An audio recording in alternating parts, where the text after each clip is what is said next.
Thank you very much. Good evening. It's been a great pleasure to meet a number of you already this evening, whether you're from the Red Cross or a large university, whether you're IBM or Hewlett-Packard, whether you are running a medium-sized corporation or a multinational. All of us are futurists. Why? Because all of us know that the future depends on us.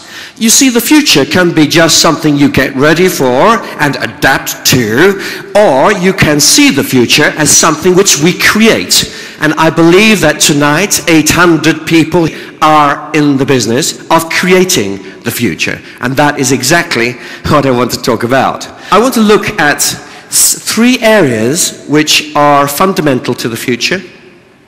Firstly, I want to look at disruption in terms of the individual consumer. Secondly, I want to look at disruption in terms of communities. And thirdly, and most importantly maybe, I want to look at disruption of companies. But before I do that, can I tell you something? I'm a physician in my first life, and there's something that worries me. You see, there's a personal disruption which I'm seeing happening over here. There is a condition, medical condition, called torticollis, and it's happening over here too. It's when your neck is fixed at an angle from your body, and you spent too long listening to a speaker over your back. And then you have to come to a hospital, and someone like me has to go. It is extremely painful, so can I suggest, sir, that you turn your chairs around, because a lot is going to happen, and otherwise you will be in hospital and you will miss it all. Thank you very much. So, yes, please just turn around.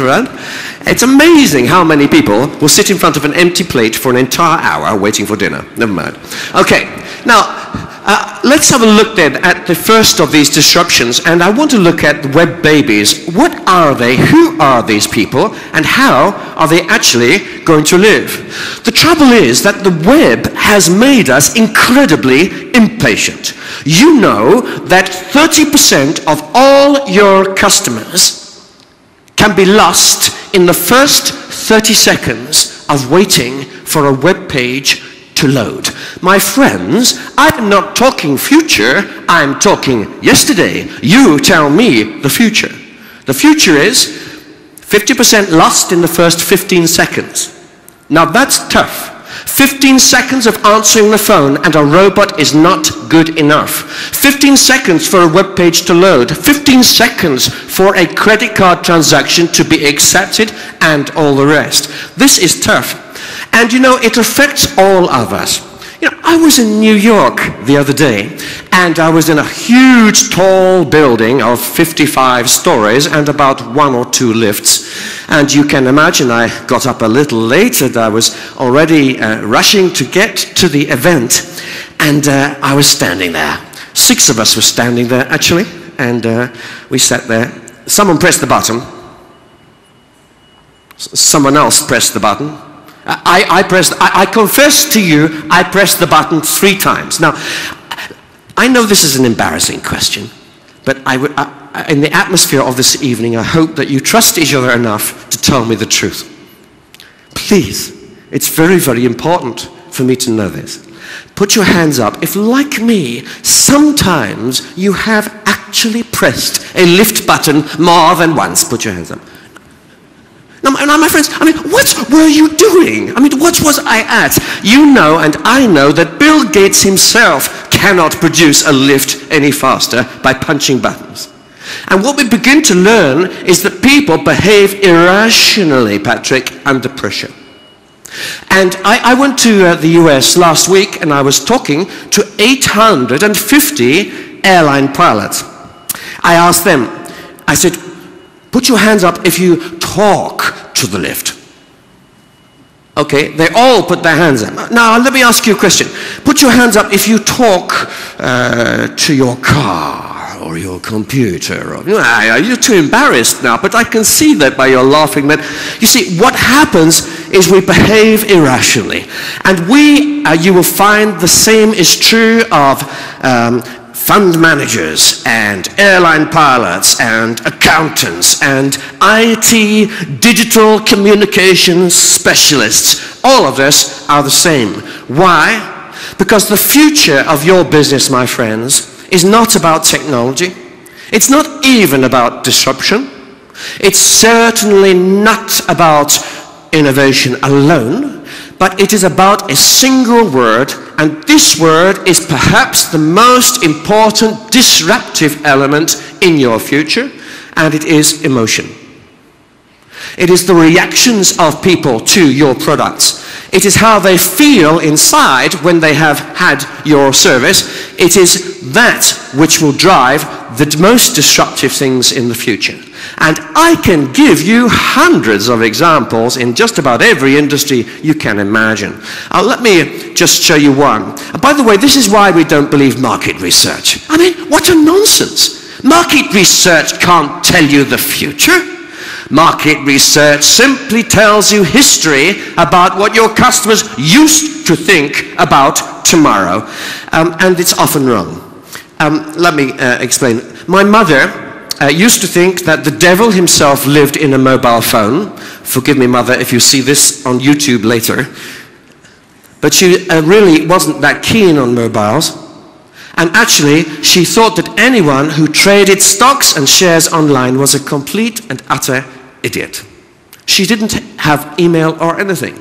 And then one day she phoned me up and she said, Patrick, I've got a huge problem. Can you come round? So I did, and I turned up and we rolled up my sleeves, and I thought the ceiling was about to fall down or there was some major catastrophe. And she told me a sad story. She told me She told me a sad story, and the story was this: that since my father died, she had been relying on the phone for her social life. But many people now were making their special arrangements by SMS and email, and then they post her a letter, and then the event is over by the time she heard about it. And she said, Patrick, I have to go online. Remember, this is someone who told market researchers she would never touch online.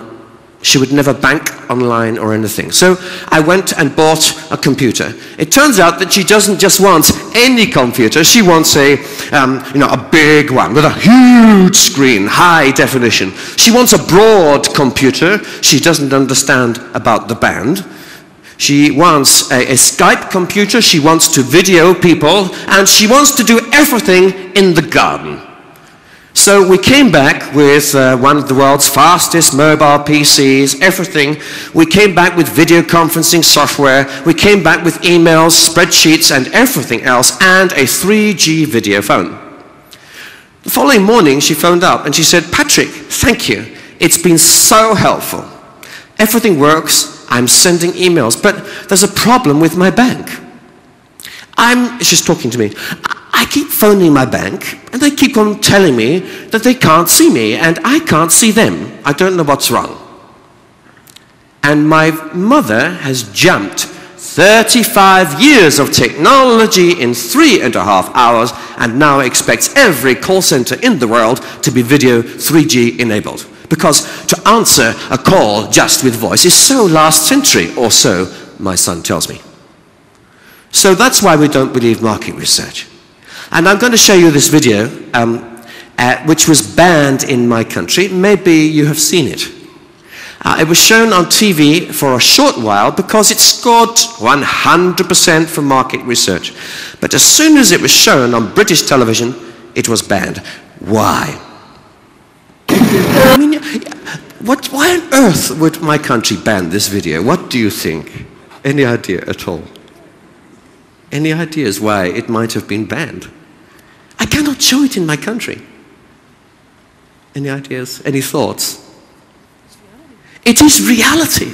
Any thoughts? Too many naked people. Yes, it could have been that. I think that was something to do with it. Actually, I think they had 50,000 people write for many different reasons. There were so many reasons they couldn't find a single reason to ban it, but they just did. But importantly, there is a fundamental truth in here, which is that life is short. And technology was supposed to give us back our lives and our time, but in fact has made it even shorter. Why? Because it gives us the sensation of being driven from minute to minute and hour to hour. And sometimes some people tell me that they don't think that technology is helping them at all in the workplace. It is simply disruptive. Disruptive in the bad way, not a good way. Okay, so actually, let's have a look at some of the areas of convergence. We've been listening to the convergence story. It is so powerful. On the one hand, we have a satellite phone. In tomorrow's world, it becomes a mobile, personalized advertising system. On the one hand, we have a mobile, personalized advertising system, and in the day after tomorrow's world, it becomes a global bank. In fact, there is more money, I believe, to be made by telco companies in processing mobile phone transactions than in everything else that you could possibly do. And just to capture all the value of these cards in a little RFID tag the size of a grain of sand. And this little tag has memory, hardware, software. You can read and write to it. And it is the key to the universe in future. Because when I walk into a store and I want to make a purchase, the store sends me the transaction, bloop, and I press the P button to pay. I put my thumb over the screen, and it's done. And if a company can start to seize that kind of transaction, they will earn hundreds of billions of dollars worldwide over the next few years. So watch out. This is a powerful area. And we could find in the future that people are actually giving away the phones to try and persuade you to have the transactions. Free data, free phones, free everything you like. Just please use us to charge 95% of everything you spend. So it's interesting. Convergence, yes. In every one of your businesses, we talk of convergence. You might be a bank. We talk of convergence of mortgages on price and quality. The whole world gets very boring when everything looks the same. And my question is, how on earth do you survive when all you have to offer is the same quality and the same price? And you say, well, we just go lower on price. And that, my friends, is a very sad way to try to run a business. And the lesson of history is that all premium businesses do something different. They don't even think about convergence. What they do is they take convergent products at low price and high quality from other people, and they do amazingly different things with them. And the future, therefore, I suggest, the future of all true innovation has to be divergence. It's doing things it's in a spectacularly different way, a way that captures the passion and the imagination of the consumer. So the iPod, a divergent product, would it have been the same with a camera, a mobile phone, Excel spreadsheets and email and all the rest? I doubt it. Its simplicity was something very special. And because the price of all these devices is falling, the number of devices which we will all own is going to increase dramatically. Many of them will do many things, but most of us will use most devices for one main thing. And adding new features, therefore, is only a small part of an exciting picture. Now, I mean, who wants a web fridge? I mean, who here's got a web fridge? It's staggering silence. You know, I've had a web fridge for the last 5 years. It doesn't work. I mean, what a crazy idea. You click, you see, the idea is, actually I've had it since 1997. You see, what happens is, you use up a product, and then you just click and throw it away. And as you throw it away, tomorrow morning, by amazing piece of internet magic, another one appears through the letterbox. And the answer is that it's useless, because who wants to always fill the fridge with exactly the same stuff? And if I really want to surf the internet, do I really want to do it standing in front of the fridge? No, of course not. Now, phones are getting smaller, yes, on the one hand, but on the other hand, they're getting bigger. Put your hands up if you have decided that your next personal organizer will have to be a little bit bigger because your fingers can't type or you can't read the screen. Put your hands up. You know, so we are not sure what we want, but it's all to do with how we connect with the technologies we have. Here's another example. Put your hands up if you have more than one of these devices in your living room. Let's have a look. Oh my goodness. And I have a wonderful convergent answer for you, which is this. This costs €4.22. Put your hands up if you have bought one. My word. So what happened to the Convergence story? The answer is that emotion took over. We have an emotional attachment to these individual remotes, and actually in a way they are more practical. So while I believe in convergence, we must understand too where consumers are really going, which is our big reality check for us before we get too carried away about what the future will actually be. Now let me come back to my mother or someone about the same age and ask another question, which is really, does it work? And it's fundamental.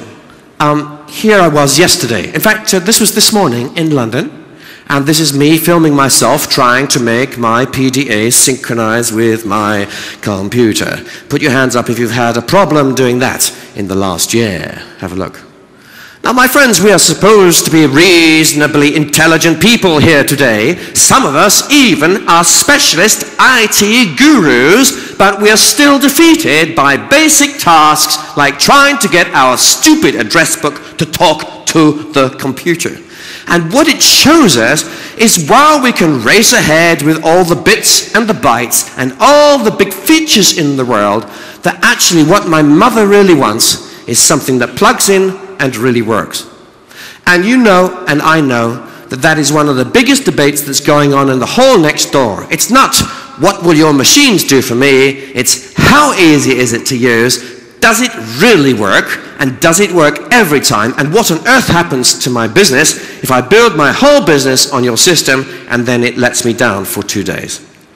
So we are going to have to look at this whole area. I think it is a scandal. I have been involved in IT now as a consultant since 1978. Okay? And that was before IBM. The systems were more reliable in some ways then than they are now. So we have a long, long way to go in order to connect with the emotions of people. Okay, consumers.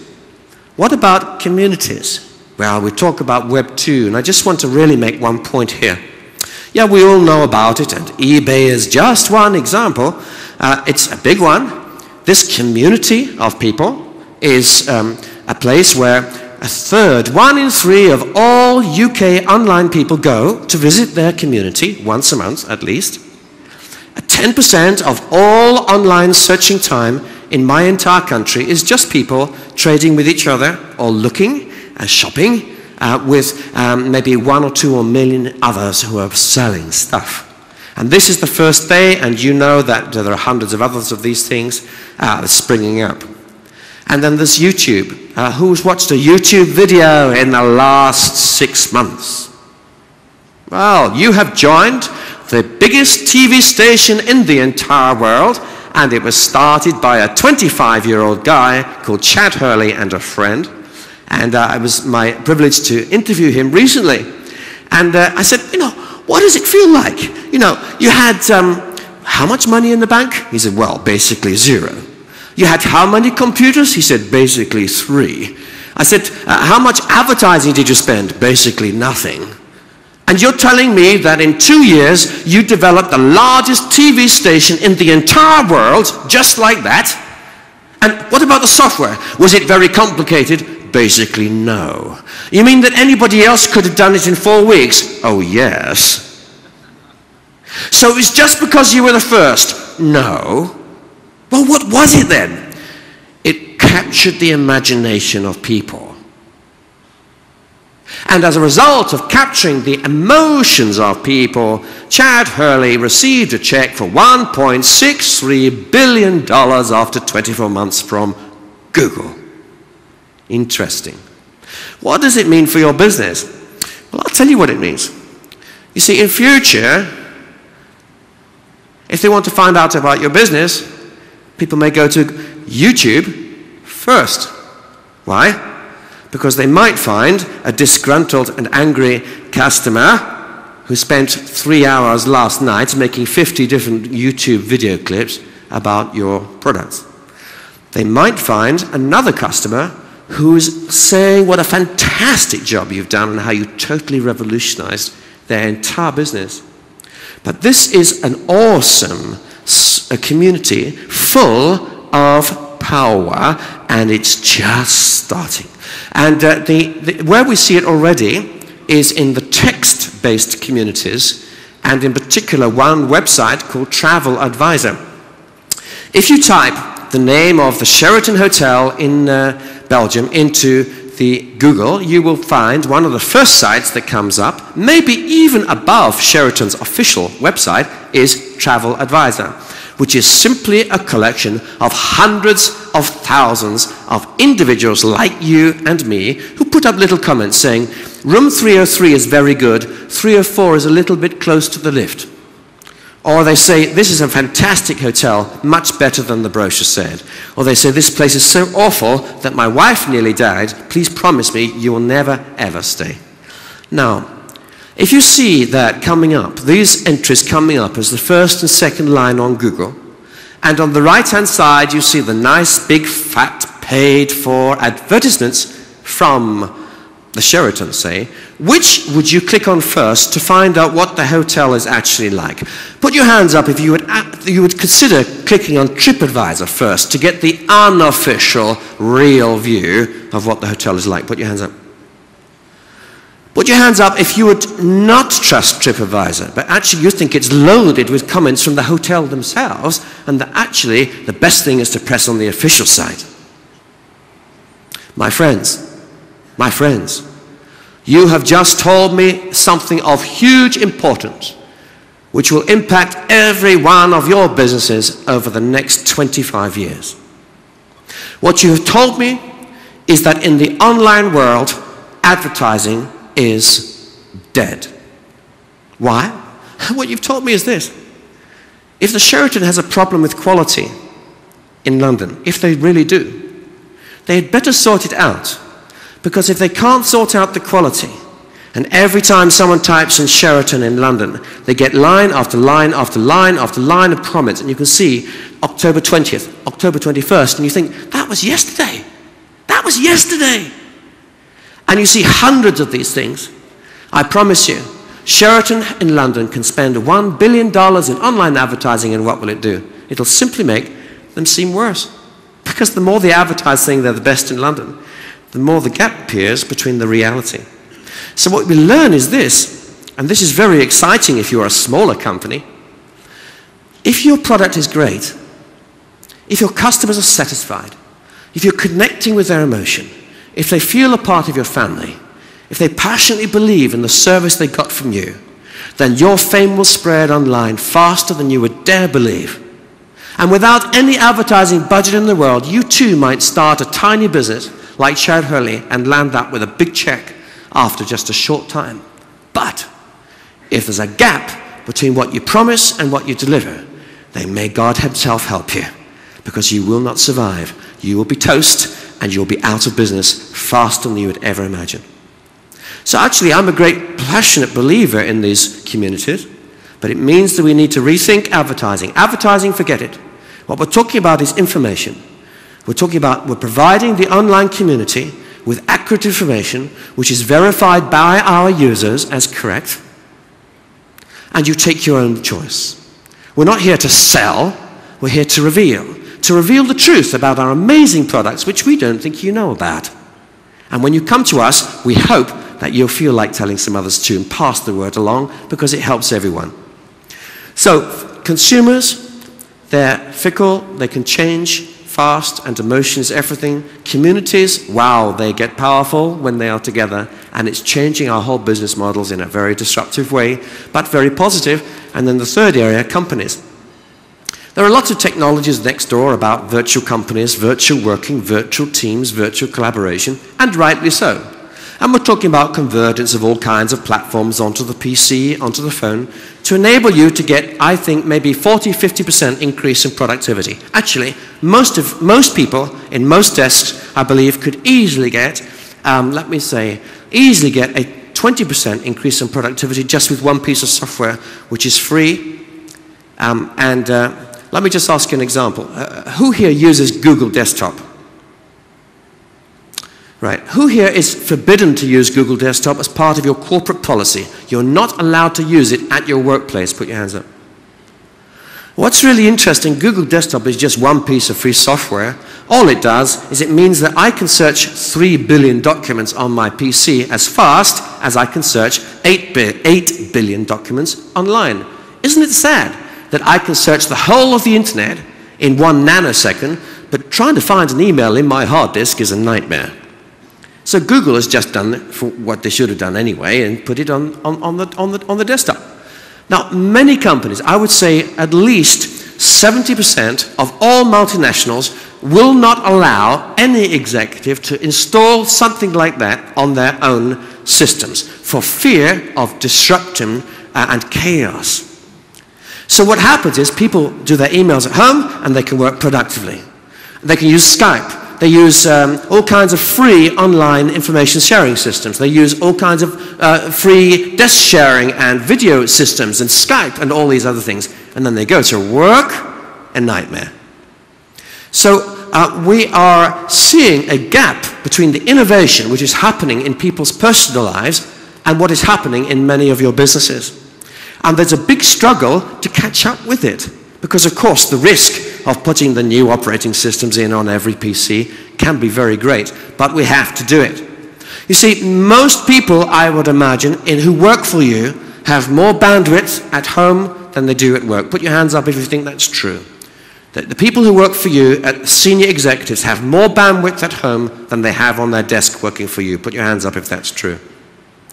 Okay, so they have power, they have access. And you know, the people who are working for you, they don't care whether it's voice over IP or whether it's ISDN. They couldn't care less. All they want to know is that it works and that it's easy to use. And we have fantastic tools. We've had them for a long time, and I think they're very badly used. One of them is shown here. This is an old video because I wanted to show you what we've had for a long time. This was a video conference made in my house. I have wall-to-wall video conferencing technology, just a big data screen over my shoulder.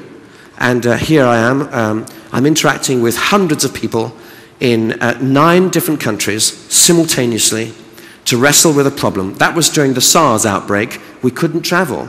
So the UN conference on the economic impact of SARS had to be done virtually, like this. You know, this kind of thing can run 365 days a year at home. But if 50 of your employees were to start doing it at work, it would probably overload your office bandwidth, correct? So I'm saying we have to think completely differently. You know, my wife and I went to Japan, and there was free broadband in the office, in the hotel room, and we paid $8 for 48 hours. And so I ran a video call for 48 hours. I think we stopped it when we went to bed. I hope we did. But we ran a video call for 48 hours. Why not? Why not? We just had a link between our home and where we were. And so I usually look at my virtual desk. I usually look at the screen. You can see that blue screen there. And I'd see you in life size. Life's too short to have someone looking at me from Australia who's the size of my fingernail. The person's the right size, and I'm looking out to someone else's desk. And now I'm in Tokyo, I'm looking at my own desk instead. And then, you know, the kids come in, say hello, sit down at my desk, and we're together. We're together in the same space. We can join up teams from Tokyo, New York, Hong Kong, Brussels, at zero cost. It costs nothing to do this. All you have to do is turn the video projector on and load up some free software. You'll get better quality from the systems over there, but basically the tools are here and they're free, and they've been here for half a decade. But yet the issue is emotion. And if you ask people who've done video conferences in the last 6 months, most people will say they didn't like it, and they're not looking forward to doing it again. Actually, shall I show you one of the answers to video conferencing? The key to video conferencing is eye contact. If you just turn to the person next to you for 2 seconds, and just ask them what they... wait. 20 seconds. Turn to the person next to you and ask them a simple question. What do you usually eat for breakfast? And the rule is you can only look at the hairline, and if there's a problem with that, then just look at the eyebrows, okay? Just do that for 20 seconds. Just turn in and look. You're not allowed to look at the eyes, okay? Look at the hairline or the... Yes, okay, or the eyebrows. Just do it, just 20 seconds. 20 seconds, please. It's the most important thing you can do in learning about video conferencing. Okay, so what does it feel like? Terrible. What does it feel like? Scary. What does it feel like? Uncomfortable. What does it feel like? Uncomfortable. It's impossible. It's bizarre, inhuman, impossible. Welcome to video conferencing.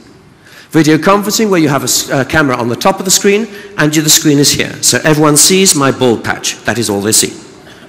I did a video conference once, my friend, with the marketing director of a European multinational. All I saw was into his left ear. There was a camera over here, the screen was there. You know, if you want to communicate using video techniques, this is the one way to do it. If you want to win the deal, build trust, and let people see into your very heart and be convinced that you are telling the truth, this is the one simple rule of all stuff, and it's this, and I will demonstrate it now if I can find a camera. Where's a camera? Okay, if you can come in nice and close, this camera here, and I hope you're up on the screen behind me. Yeah, come in nice and close. Now look, this is video conferencing. Hello, how are you? By the way, most people on video conference don't look at the other people, they look at themselves. That's why they keep touching themselves like this. Hello, good morning. Yeah, how are you? Zero contact. Now you look straight into the camera. You see the difference? Do you see that? I hope you can. I can't look behind me. You say, hi? Yeah, I'm talking to you.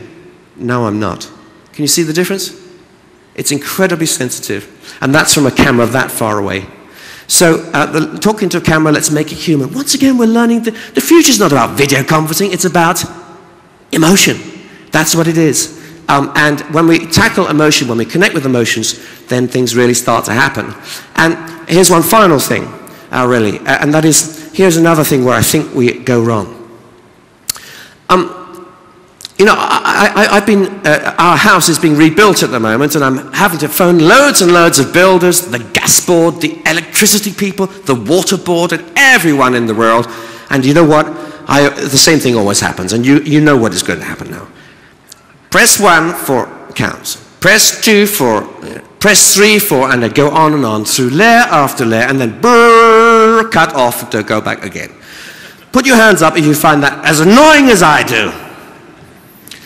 You know, I feel that people who install, well, I mustn't get carried away. What you've told me is exactly what your customers tell me. Now, this is the most embarrassing question I'm going to ask all evening, and I'm glad you've got the lights really down low because I don't want anyone to be embarrassed.